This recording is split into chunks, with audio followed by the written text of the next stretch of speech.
जय श्रीमन नारायण। कर्मों का फल तो सबको भोगना पड़ता है।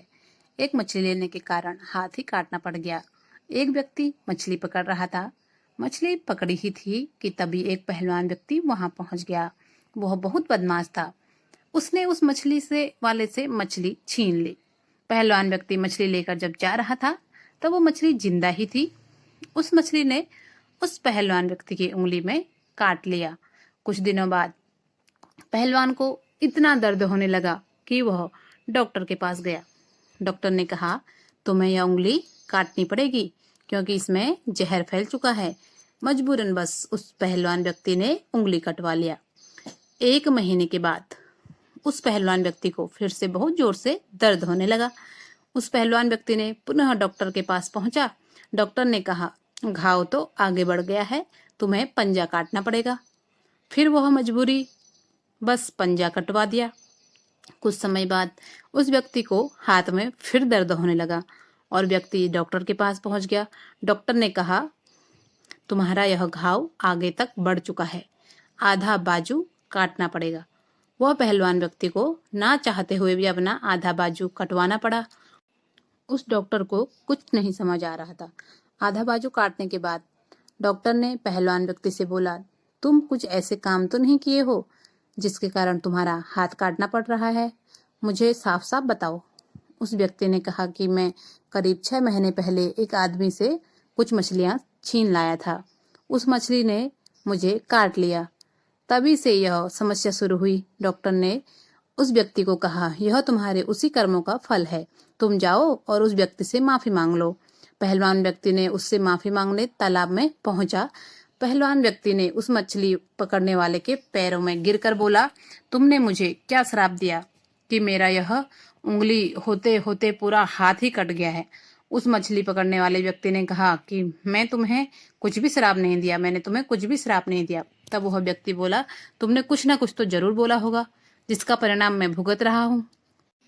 तब वह मछली पकड़ने वाले व्यक्ति ने कहा, तुमने जब मुझसे अपनी पहलवानी से मछली छीन ली थी, उसी वक्त मैंने ईश्वर को कहा था, हे ईश्वर, ये अपनी ताकत मुझे दिखा रहा है, तुम अपनी ताकत इसे दिखा देना।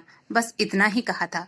इस प्रकार दोस्तों, हम गरीब, असहाय और अपने से कमजोर लोगों को परेशान करते हैं, लेकिन जब ईश्वर अपनी ताकत दिखाने लगता है और बुरा करना शुरू करता है, फिर उसका इलाज कहीं भी नहीं और किसी के पास भी नहीं।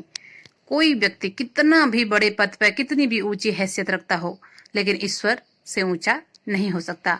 इसलिए हमें कभी भी बुरा कर्म नहीं करना चाहिए और कभी भी किसी गरीब निर्धन लोगों को नहीं सताना चाहिए।